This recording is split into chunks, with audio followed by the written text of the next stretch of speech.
നിനക്കവളെ എങ്ങനെ അറിയാം? നിരഞ്ജൻ ചോദിച്ചു. ഞാൻ നിന്നോട് പറഞ്ഞില്ലേ, അന്ന് അമ്മ തലകറങ്ങി വീണപ്പോൾ ഒരു പെൺകുട്ടി ഹോസ്പിറ്റലിൽ കൊണ്ടുപോയി എന്ന്. അത് ഇവളായിരുന്നു. നിന്റെ അമ്മയെ ഹോസ്പിറ്റലിൽ കൊണ്ടുപോയത് അവളല്ല, ഞാനാണ്. കൂടെ അവൾ വന്നേ ഉള്ളൂ. നിനക്ക് കണ്ണിൽ അവളെ മാത്രമേ കണ്ടുള്ളൂ. എല്ലാവരും ചിരിച്ചു ദേവൻ അത് പറഞ്ഞപ്പോൾ. അന്ന് ദിവസം വല്ലാത്ത സന്തോഷമായിരുന്നു. അവൾ കയ്യെത്തും ദൂരത്ത് ഉണ്ടല്ലോ എന്ന ആശ്വാസം. അങ്ങനെ ഇരിക്കെ ഒരിക്കൽ അമ്പലത്തിൽ പോയപ്പോൾ വീണ്ടും അവളെ കണ്ടു. അമൃത, ഞാൻ വിളിച്ചപ്പോൾ അവൾ നിന്നു. താൻ ഇന്നും അമ്പലത്തിൽ വരുമോ?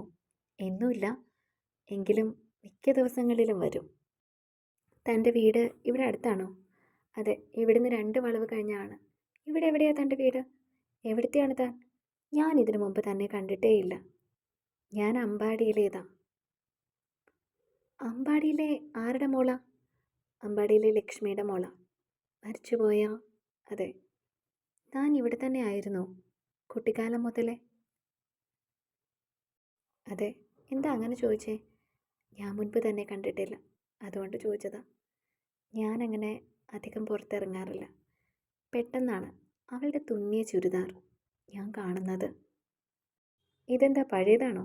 അമ്പാടി തറവാട്ടുകാർക്ക് പുതിയൊരു തുണിയെടുക്കാനുള്ള മാർഗ്ഗമില്ലേ? ഞാൻ തമാശയായാണ് ചോദിച്ചത്. അതിനെ എന്നെ ആരും അമ്പാടിയിലെ തറവാട്ടിലെ അംഗമായിട്ട് കണ്ടിട്ടില്ല. അത് പറയുമ്പോൾ അവളുടെ കണ്ണുകളിൽ ഒരു നനവ് പടർന്നിരുന്നു.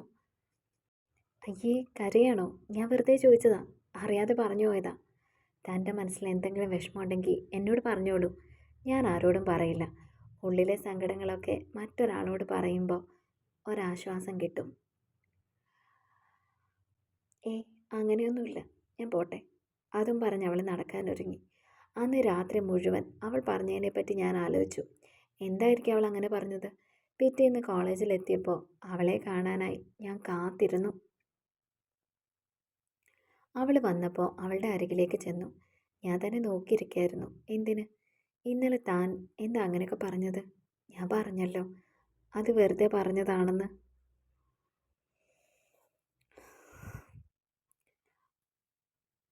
എന്നോട് പറയാൻ പറ്റില്ലെങ്കിൽ പറയണ്ട. അതുകൊണ്ടല്ല. ഈ നാട്ടിൽ എല്ലാവർക്കും അറിയാവുന്ന കാര്യം ചേട്ടനൊരു പക്ഷെ അറിഞ്ഞിട്ടുണ്ടാവില്ല. എന്താ കാര്യം? എൻ്റെ അച്ഛനും അമ്മയും മരിച്ചതാണെന്ന് അറിയാലോ.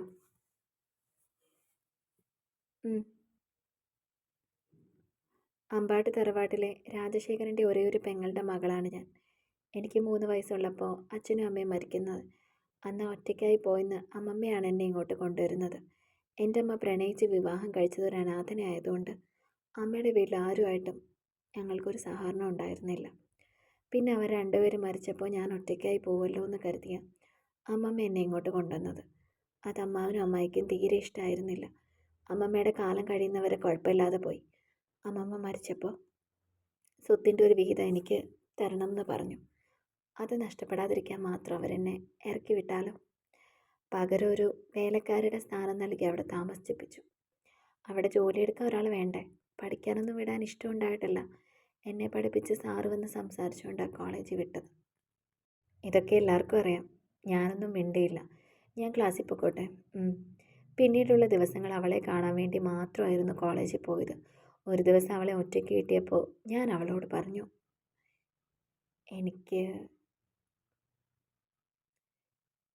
എനിക്ക് അമൃതയെ ഇഷ്ടമാണ്. തനിക്ക് എന്നെ ഇഷ്ടമാണോ എന്ന് ആലോചിച്ച് പറയണം. അവളൊന്നും മിണ്ടാതെ പറയാതെ നടന്നുപോയി. എൻ്റെ മനസ്സ് അസ്വസ്ഥമായിരുന്നു. അവൾ എന്ത് മറുപടി പറയുമെന്നോർത്ത്. ഒരാഴ്ചയായി, 1 മാസമായി അവളൊന്നും പറഞ്ഞില്ല. ഞാൻ അവളോട് ചോദിക്കാൻ തന്നെ തീരുമാനിച്ചു. അമൃത, എനിക്ക് മറുപടി വേണം. അതിഷ്ടമല്ലെന്നാണെങ്കിലും അത് പറയണം. എനിക്ക് തന്നെ ഇഷ്ടമാണ്. അത് തൻ്റെ കാര്യങ്ങളൊക്കെ കേട്ടാൽ സഹതാപം കൊണ്ടൊന്നും തോന്നിയതല്ല. ആദ്യം കണ്ടപ്പോൾ തന്നെ എനിക്ക് തന്നെ ഇഷ്ടമാണ്. അതുകൊണ്ട് തൻ്റെ മനസ്സ് എനിക്കറിയണം. നാളെ പറഞ്ഞാൽ മതിയോ? മതി. അന്നത്തെ രാത്രി എനിക്ക് ഉറങ്ങാൻ സാധിച്ചില്ല. നാളെ അവൾ പറയാൻ പോകുന്ന മറുപടി എന്തായിരിക്കും എന്നോർത്തു. പിറ്റേന്ന് പതിവിൽ നേരത്തെ ഉണർന്ന് കുളിച്ച് അമ്പലത്തിൽ പോയി പ്രാർത്ഥിച്ചു. കോളേജിലെത്തിയപ്പോഴേക്കും സമയം ഇഴഞ്ഞു നീങ്ങുന്ന പോലെ തോന്നി. അവളെ കണ്ട പാടെ ഓടി അരികിലേക്ക് ചെന്നു. അവളൊന്നും പറയാതെ ഒരു കത്ത് നീട്ടിയിട്ട് പോയി. അവളുടെ മുഖഭാവം കണ്ടപ്പോൾ പറയാതെ തന്നെ എനിക്കറിയായിരുന്നു, ഇഷ്ടമല്ലെന്നാണ് ആ കത്തിൽ എഴുതിയിരിക്കുന്നതെന്ന്. ഞാൻ വർദ്ധിച്ച ഹൃദയമിടിപ്പോടെ അത് തുറന്നു. അതിലിങ്ങനെ എഴുതി: നീ കുളിർമഴയാകുമ്പോൾ ഞാൻ കുതിർന്ന മണ്ണാകും. നീ പൊള്ളുന്ന വേനലാകുമ്പോൾ ഞാൻ പുകയുന്ന കാറ്റാവും. നീ തണുത്ത മഞ്ഞാകുമ്പോൾ ഞാൻ വിടർന്ന പൂവാകും. നീ പതയുന്ന തിരയാകുമ്പോൾ ഞാൻ തീരത്ത് ചിതറി ചിപ്പിയാകും. നീ അലയുന്ന മേഘമാകുമ്പോൾ ഞാൻ ഒഴുകുന്ന പുഴയാകും. നീ അലയുന്ന നിലാവാകുമ്പോൾ ഞാൻ മറയുന്ന നിശയാകും. നീ ഇല്ലാതാകുമ്പോൾ ഞാൻ ഒന്നും അല്ലാതാകും. ഇഷ്ടമാണ് ഒരുപാട്, നിനക്കായി മാത്രം. എൻ്റെ സന്തോഷത്തിന് അതിരില്ലായിരുന്നു. ഞാൻ അവളെ കാണാനായി തിടുക്കത്തിലോടി. അമൃത ക്ലാസ്സിലേക്ക് പോവുകയായിരുന്നു. പെട്ടെന്നാണ് ആരുടെയോ കൈകൾ തന്നെ വലിച്ച് നെഞ്ചിലേക്കിട്ടത് അവൾ അറിഞ്ഞത്. ഒരു നിമിഷം പേടിച്ചുവെങ്കിലും ആളുടെ മുഖം കണ്ടപ്പോൾ അവൾക്ക് വിശ്വാസമായി. വിശാൽ, വിട്, ക്ലാസ്സിൽ കയറണം. അവൾ അവൻ്റെ കണ്ണുകളിലേക്ക് തന്നെ സൂക്ഷിച്ചു. വിട്, സാഹിത്യം കൊള്ളാം, ഞാൻ പോട്ടെ, വിട്. അവൻ അവളെ ഒന്നുകൂടെ വലിച്ച് നെഞ്ചിലേക്ക് ചേർത്ത് നിർത്തി. അവളുടെ കാതിൽ പറഞ്ഞു: നീ എൻ്റെ മാത്രമാണ് പെണ്ണെ. അവൻ്റെ ശ്വാസം അവളുടെ കഴുത്തിൽ ഒരു സ്പാർക്ക് ഉണ്ടാക്കി. അവൾ കുതിറി മാറാൻ നോക്കി. അവൻ അവളെ മുറുക്കി പിടിച്ചു. എന്നിട്ട് ആധരങ്ങളിൽ ചുംബിച്ചു. എന്താണ് സംഭവിക്കുന്നതെന്ന് മനസ്സിലാവാതെ അവൾ നിന്നു. പിന്നീട് അവനെ തള്ളിമാറ്റി ദഹിപ്പിച്ചൊന്ന് നോക്കി അവൾ പോയി. ഒരു നിമിഷം അവനൊന്ന് ഭയന്നു. അവൾക്ക് താൻ ചെയ്തത് ഇഷ്ടമായിട്ടില്ല എന്ന് മനസ്സിലായി. അപ്പോഴത്തെ സന്തോഷത്തിൽ പറ്റിയതാണ്. ഈശ്വര, പ്രശ്നമാകുമോ അവൻ ഓർത്തു. പിന്നീട് ലഞ്ച് ബ്രേക്ക് ടൈമിലൊക്കെ അവനെ കണ്ടിട്ടും അവൾ മൈൻഡ് ചെയ്തില്ല. അവൻ അമൃതയെ തന്നെ നോക്കുന്നത് കണ്ട് ആനന്ദ് ചോദിച്ചു: എന്താടാ, കണ്ടപ്പോൾ തൊട്ടേ അങ്ങോട്ടൊരു നോട്ടം? വെറുതെ ഒന്നുമല്ല, ഞാൻ കുറച്ച് ദിവസം കൊണ്ട് ശ്രദ്ധിക്കുന്നു. പോടാ. അതും പറഞ്ഞ് ഞാൻ പോകാൻ ഒരുങ്ങവേ നിരഞ്ജൻ എൻ്റെ അരികിൽ വന്നു നിന്നു. നീ ഒന്ന് നിന്നേ വിഷു. എന്താടാ? അവൻ പറഞ്ഞ കാര്യത്തിൽ എന്തെങ്കിലും സത്യമുണ്ടോ?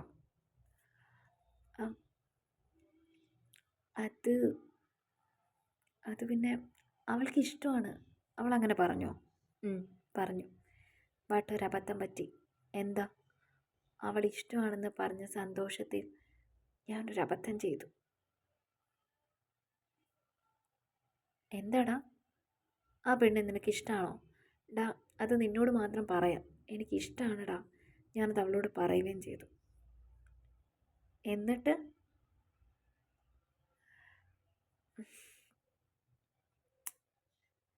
എന്താ? ഞാൻ അവളെ കിസ് ചെയ്തടാ. ഇത്ര പെട്ടെന്നോ? അത് വേണോന്ന് വെച്ച് ചെയ്തതല്ല, പറ്റിപ്പോയതാ. എന്താടാ ഒരു ഗൂഢാലോചന? അതും ചോദിച്ച് ദേവൻ അവിടേക്ക് വന്നു. നിരഞ്ജനോട് പിന്നെ സംസാരിക്കാമെന്ന് പറഞ്ഞ് ഞാൻ കണ്ണടച്ച് കാണിച്ചു. ഞാൻ ദേവനോടൊപ്പം നടന്നു. കോളേജ് വിട്ടപ്പോൾ ഞാൻ വിളിച്ചെങ്കിലും അവൾ നിന്നില്ല. ഈശ്വരാ, സെറ്റായി അന്ന് തന്നെ ബ്രേക്കപ്പ് ആകുമെന്ന് മനസ്സിൽ പറഞ്ഞ് ഞാൻ പുറകെ ചെന്ന് അവളുടെ കുറുകെ നിന്നു. ഒന്ന് നിൽക്കടി. എന്താ, പിണക്കായോ? എന്തിനാ അങ്ങനെ ചെയ്തോണ്ടാണോ? എന്തിനാ അങ്ങനെ ചെയ്തേ? ഇഷ്ടമുള്ളതുകൊണ്ട്. ഇഷ്ടം പ്രകടിപ്പിക്കാനുള്ള ഏറ്റവും നല്ല മാർഗമാണ് ചുംബനം. ഇനി അങ്ങനെ ചെയ്യൂ? ചെയ്യില്ലെന്ന് ഞാൻ തീർത്തു പറയാൻ പറ്റില്ല. അത് കേട്ടതും അവൾ പരിഭവിച്ച് നടന്നു. അയ്യോ പോലെ, ഞാൻ ഒന്ന് പറയട്ടെ. ഇനി അങ്ങനെ ചെയ്യില്ല. തന്നോട് അനുവാദം ചോദിച്ച് അനുവാദം വാങ്ങാതെ പോരെ? അവൾ മുഖത്ത് നോക്കി മുഖം വീർപ്പിച്ച് നിന്നു. ഞാൻ ചെവിയെ പിടിച്ച് ഏത്തവിടാൻ തുടങ്ങി. പെട്ടെന്ന് അവൾ പൊട്ടിച്ചിരിച്ചു. ഹൗ, ഒന്ന് ചിരിച്ചു കണ്ടല്ലോ. പിണക്കം മാറിയോ?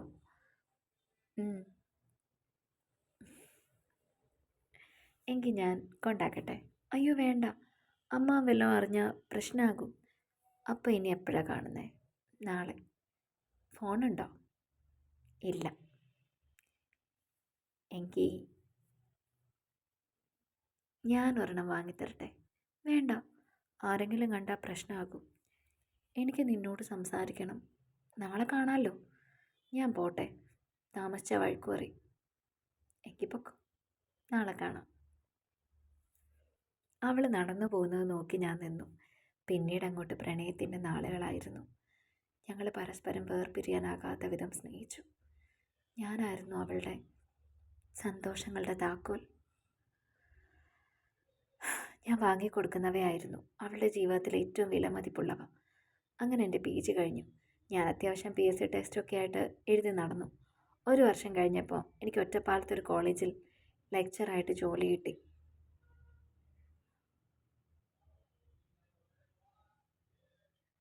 എനിക്ക് ജോലി കിട്ടിയതിൽ ഏറ്റവും സന്തോഷിച്ചത് അവളാണ്. അവളും ഡിഗ്രി കംപ്ലീറ്റ് ചെയ്തു. പിന്നീട് അവളെ കാണാൻ വളരെ ബുദ്ധിമുട്ടായിരുന്നു. എങ്കിലും എന്നെ കാണാൻ വേണ്ടി അവൾ എന്നും ക്ഷേത്ര ദർശനം പതിവാക്കി. അങ്ങനെ ഇരിക്കെ അവൾ എന്നോട് ആ വാർത്ത പറഞ്ഞത്. അവളുടെ വിവാഹം ഉറപ്പിക്കുകയാണ്. അവളുടെ അമ്മാവൻ്റെ പാർട്ട്ണറാണ് വരൻ. നല്ല പ്രായമുള്ള ആളാണ്. ഭാര്യ മരിച്ചു പോയതാണ്. ഒരു മകൻ അമേരിക്ക ഡോക്ടറാണ്. അവളുടെ അമ്മാവൻ്റെ മകന് അവളെ ഒരു അനുജത്തിയെ പോലെ ഇഷ്ടമാണ്. എങ്ങനെയെങ്കിലും ഈ വിവാഹം മുടക്കണം. അവളെ നഷ്ടപ്പെടരുത്, അവളെ രക്ഷിക്കണം എന്നൊക്കെ അവൻ എന്നെ വിളിച്ചു പറഞ്ഞു. അവൾ അവനോട് എന്നെപ്പറ്റി പറഞ്ഞിട്ടുണ്ടെന്നും അവളാണ് നമ്പർ തന്നതെന്നും അവൻ പറഞ്ഞു. ഞാൻ എന്ത് ചെയ്യണമെന്ന് ആലോചിച്ചു. തിരിച്ചു വിളിക്കാമെന്ന് പറഞ്ഞു.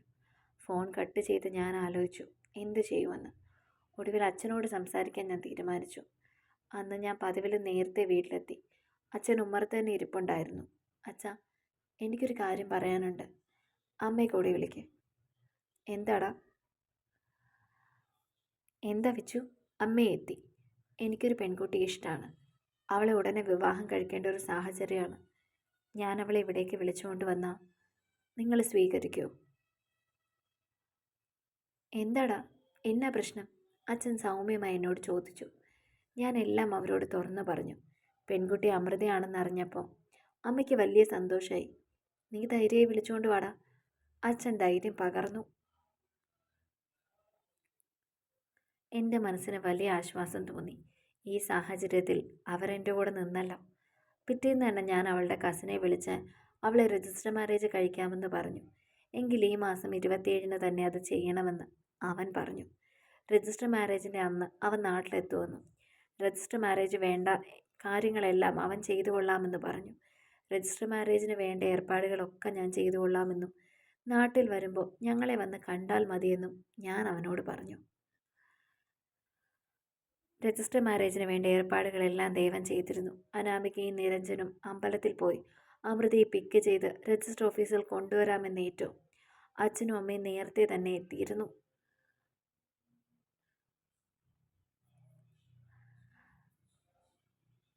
രജിസ്റ്റർ ഓഫീസിൽ കാര്യങ്ങളൊക്കെ കഴിഞ്ഞ് വരുന്ന ആഴ്ച അമ്പലത്തിൽ വെച്ചൊരു താലികെട്ട് നടത്തണമെന്ന് അമ്മ പറഞ്ഞു.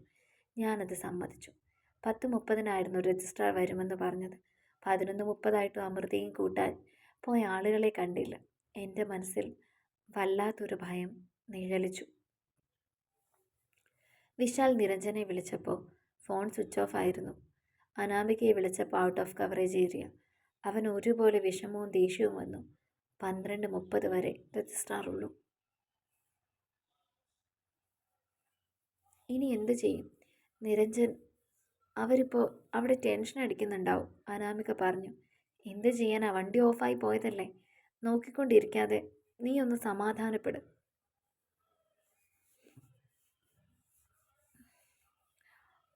അമൃതയുടെ മുഖത്തും ടെൻഷൻ പ്രകടമായിരുന്നു.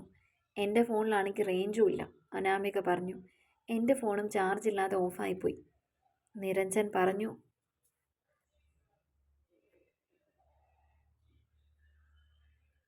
അമൃതയുടെ വീട്ടുകാർ ആരെങ്കിലും അറിഞ്ഞ് വരുന്നതിന് മുൻപ് നമുക്ക് എന്തെങ്കിലും ചെയ്യേണ്ടേ നിരഞ്ജൻ? എൻ്റെ അനു വണ്ടി പണി മുടക്കിയതിന് ഞാൻ എന്ത് ചെയ്യാനാ? നടന്നു പോകാമെന്ന് വെച്ചാൽ അവിടെ എത്തില്ല. ഇവിടെയെങ്ങും ഒരു ഓട്ടോ പോലും കിട്ടില്ല. നീയല്ലേ പറഞ്ഞത് ഇത് ഷോർട്ട് കട്ട്, ഇതിൽ പെട്ടെന്ന് ചെല്ലാന്ന്. അതേ ഷോർട്ട് കട്ടാണ്, പക്ഷെ വണ്ടിയില്ലാതെ നമ്മൾ എങ്ങനെയാണ് പോവുക? ഇതിലെ പോയാൽ സാധാരണ ചെല്ലുന്നതിലും അരമണിക്കൂർ നേരത്തെ എത്താം. ഇതിപ്പോൾ ആ സമയത്തെങ്കിലും ചെന്നാൽ മതിയായിരുന്നു. നീ ഒരു കാര്യം ചെയ്, ഫോൺ ഓഫ് ചെയ്തിട്ടൊന്ന് ഓണാക്ക്. ചിലപ്പോൾ വിശാലിനെ വിളിച്ചാൽ കിട്ടിയാലോ? അതൊക്കെ ഞാൻ നോക്കിയതാ നിരഞ്ജൻ.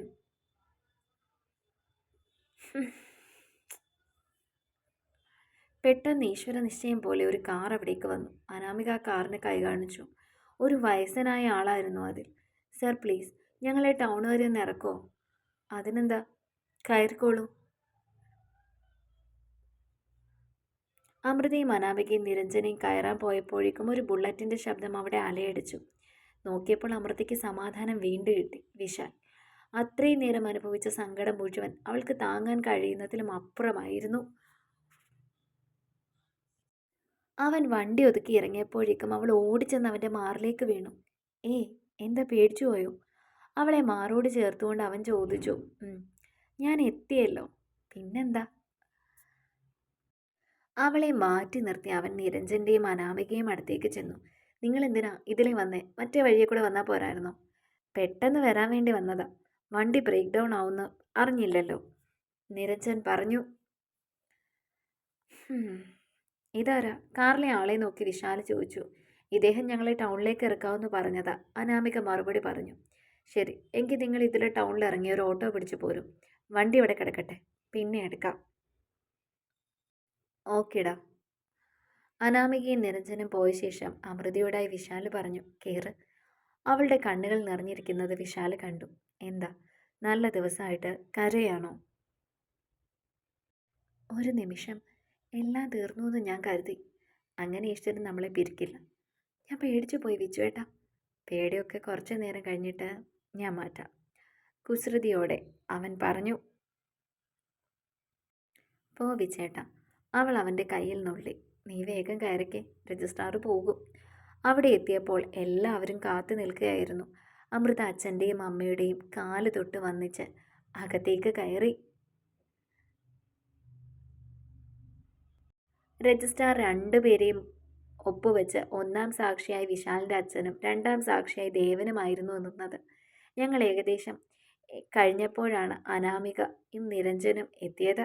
രജിസ്റ്റർ ഓഫീസിൽ നിന്നും വീട്ടിലേക്ക് പോകാനായി കാറിൽ കയറിയാൻ തുടങ്ങിയപ്പോൾ ഒരു ഇന്നോവ കാർ വന്ന് മുന്നിൽ നിർത്തി. അതിൽ നിന്നും ഇറങ്ങിയ ആളെ കണ്ട് എല്ലാവരും ഒന്ന് ഞെട്ടി. രാജശേഖരൻ, അമൃതയുടെ അമ്മാവൻ. എടാ ചെറ്റെ, നീ എൻ്റെ കുഞ്ഞിനെ കണ്ണും കയ്യും കാണിച്ച് സ്വന്തമാക്കി അല്ലേ? അയാൾ പെട്ടെന്ന് ചെന്ന് ബലമായി വണ്ടിയിൽ അമൃതയെ കയറ്റാൻ ശ്രമിച്ചു. രാജശേഖര, ഈ കുട്ടി ഇപ്പോൾ എൻ്റെ മകളിൻ്റെ ഭാര്യയാണ്. നിയമപരമായ വിവാഹം കഴിച്ചതാണ്. താൻ ഇവിടെ കിടന്ന് ഗുണ്ടായുസം കാണിക്കാനാണ് വിധമെങ്കിൽ എനിക്ക് പോലീസിനെ അറിയിക്കേണ്ടി വരും. അത് എന്നേക്കാൾ നാണക്കേട് തനിക്കാണ്. ഒരു പുലിയുടെ വീറോടെ വിശാലിൻ്റെ ഷർട്ടിൽ കുത്തിപ്പിടിച്ചാണ് അയാൾ സംസാരിച്ചത്. കൈയെടുക്കടൂ, തൻ്റെ സ്നേഹമൊക്കെ എന്താണെന്ന് ഈ നാട്ടിലെല്ലാവർക്കും അറിയാം. അതും പറഞ്ഞ് അവൻ അയാളുടെ കൈ തട്ടി മാറ്റി. അച്ഛൻ പറഞ്ഞത് നീ ചെവി നുള്ളിക്കോടാ. നിന്നെയും ഇവളെയും ഞാൻ ഒരുമിച്ച് വാഴിക്കില്ല. അത് പറഞ്ഞ് അയാൾ വീറോടെ വണ്ടിയിൽ കയറിപ്പോയി. കരഞ്ഞുകൊണ്ട് നിന്ന് അമൃതയെ ജാനകിയമ്മ ആശ്വസിപ്പിച്ചു. ഇരുവരും വീട്ടിലെത്തി. ജാനകിയമ്മ വിളക്ക് കൊടുത്ത് അവളെ ആ വീടിൻ്റെ മരുമകളായി അകത്ത് കയറ്റി. ഞാൻ അമ്മ തന്നെ വിശാലിൻ്റെ മുറി അവൾക്ക് കാണിച്ചു കൊടുത്തു. ഇതാണ് അവൻ്റെ മുറി. ഇന്നു മുതൽ മോളുടെയും. മോളൊന്ന് കുളിച്ചു വാ. അലമാരിൽ സെറ്റും കൊണ്ടും ഒക്കെ ഇരിപ്പുണ്ട്. വിച്ചുവിന് സെറ്റും കൊണ്ടും കൊടുക്കുന്നത് ഇഷ്ടം. അവൾ തലയാട്ടി. മോളെ, നാളെയോ മറ്റന്നാളോ നമ്മുടെ അമ്പലത്തിൽ വെച്ച് ഒരു ചെറിയ താലികെട്ട് നടത്താം കേട്ടോ. എനിക്കറിയാം കുട്ടിക്ക് വിവാഹത്തെപ്പറ്റി ഒരുപാട് ആഗ്രഹങ്ങളുണ്ടായിരിക്കുമെന്ന്. ഇത് മോൻ കാരണം ഒക്കെ ഇല്ലാണ്ടായി അല്ലേ? ഇല്ലമ്മേ, ഇത്രയും പോലും ഞാൻ ആഗ്രഹിച്ചിട്ടുണ്ടായിരുന്നില്ല. ഇതിപ്പോൾ ആഗ്രഹിച്ചതിലും അപ്പുറമാണ്. മോള് വിഷമിക്കേണ്ട, എല്ലാം മാറും. എൻ്റെ മോന് സ്നേഹിക്കാൻ മാത്രം അറിയാവുന്ന ഒരാളാണ്. മോള് കുളിച്ചിട്ട് വാ, അമ്മ ഭക്ഷണം എടുത്ത് വയ്ക്കാം. അവൾ കുളി കഴിഞ്ഞിറങ്ങുമ്പോൾ റൂമിൽ വിശാലുണ്ടായിരുന്നു. ആഹാ, എൻ്റെ ഭാര്യ സെറ്റും മുണ്ടും ഒക്കെ ഉടുത്ത് സുന്ദരിയായിട്ടുണ്ടല്ലോ. തുടരും. അടുത്ത ഭാഗങ്ങൾക്ക് വേണ്ടി ചാനൽ സബ്സ്ക്രൈബ് ചെയ്യാൻ മറക്കല്ലേ. ഇതൊരുപാട് പണ്ടെഴുതിയൊരു കഥയാണ്. അതിൻ്റേതായിട്ടുള്ള ഒരുപാട് പോരായ്മകളും അക്ഷര തെറ്റുകളും ഒക്കെ ഈ കഥയിലുണ്ടാവും. ക്ഷമിക്കണം കേട്ടോ.